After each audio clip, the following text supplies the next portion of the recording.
Hello. അപ്പോൾ ഇന്ന് അടുക്കള തോട്ടത്തിൻ്റെ ലാസ്റ്റ് പാർട്ടിൽ ഞാൻ ആദ്യം കാണിക്കാൻ പോണത് തക്കാളി ചെടികളാണ്. അപ്പോൾ ഇവിടെ ഒരൊറ്റൊരു തക്കാളി ചെടി മാത്രമേ ഉള്ളൂ. ഇത് ഞങ്ങൾക്ക് അംഗൻവാടി മുഖേന കിട്ടിയ തൈകളിലൊന്നാണ്. ഇത് മാത്രമേ രക്ഷപ്പെട്ടിട്ടുള്ളൂ. അഴുകിയ തക്കാളിക്ക് കാട്ടിൽ കൊണ്ട് കളഞ്ഞിട്ട് അവിടെ നിന്ന് പൊടിച്ചു വന്ന തക്കാളി ചെടികളിൽ തക്കാളി പിടിച്ചിട്ടുണ്ടെങ്കിലും അവയൊക്കെ ആരോ പുഴുതി എറിഞ്ഞു. ആയി കിടക്കുന്നത് ഇതിൽ പിടിച്ച തക്കാളി പഴുത്ത് വീണതല്ല, അത് ഞങ്ങളെടുത്ത് കളഞ്ഞ തക്കാളിയാണ്. ഇതിൽ അത്യാവശ്യം പിന്നെയും പൂക്കുന്നുണ്ട്. വള്ളി കെട്ടിയിട്ടാണ് പിന്നെ ഇതിന് സപ്പോർട്ട് കൊടുത്തിട്ടുള്ളത്. പിന്നെ വന്നിട്ട് ഈ ഒരു മെഡിസിനൽ പ്ലാന്റ് ആണ്. കുഞ്ഞു പിള്ളേർക്കൊക്കെ പനിയോ ചുമയൊക്കെ വരുന്ന ടൈമിൽ ഇതിൻ്റെ ഇല വാട്ടിപ്പിഴിഞ്ഞിട്ട് അതിൻ്റെ വെള്ളം കൊടുക്കാറുണ്ട്. റോസിൻ്റെ കാര്യത്തിനാണ് എനിക്ക് ഒരുപാട് റിസൾട്ട് ലഭിച്ച ഒരു മെഡിസിനാണ് ഇത്. പിന്നെ ഓർഗാനോസിന് ഈ ഇലയും കൂടെ യൂസ് ചെയ്യാറുണ്ട്. പിന്നെ അത് നമ്മുടെ പച്ച വഴുതനങ്ങ കായിട്ട് തുടങ്ങിയിട്ടുണ്ട്.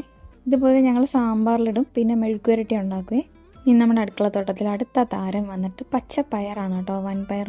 വൻപയറല്ല, വള്ളിപ്പയറാണേ. അപ്പോൾ വള്ളിപ്പയർ കുറച്ചൊക്കെ പിടിച്ച് തുടങ്ങിയിട്ടുണ്ട്. 2-3 എണ്ണമൊക്കെ ഞങ്ങൾ ഓൾറെഡി വിളവെടുത്തിട്ടുണ്ട്. ഇതിന് മുമ്പത്തെ ഒരു വള്ളിപ്പയറിൻ്റെ ചെടിയിൽ ഒത്തിരി പയർ പിടിച്ചിട്ടുണ്ടായിരുന്നു. അവസാനം ഞങ്ങൾക്ക് മടുത്തിട്ട് ഒത്തിരി അയലത്ത് കൊടുക്കുക ചെയ്തത്. ഒത്തിരിയും തരുമ്പോഴത്തേക്കും നമുക്കൊരു വാല്യൂ ഇല്ല. പക്ഷെ ഒന്നും കിട്ടാത്ത ടൈമിൽ നമ്മൾ അതിനെപ്പറ്റി ആയിരിക്കും ആലോചിക്കുന്നത്. നമ്മുടെ യാഥാർത്ഥ്യ ജീവിതമായിട്ട് കുറച്ച് റിലേറ്റ് ചെയ്യാൻ പറ്റും. അപ്പോൾ ശരി, ഇന്നത്തെ വീഡിയോ ഇത്രയേ ഉള്ളൂ. അടുത്തൊരു വീഡിയോ കാണുന്നവരെ ടാറ്റാ.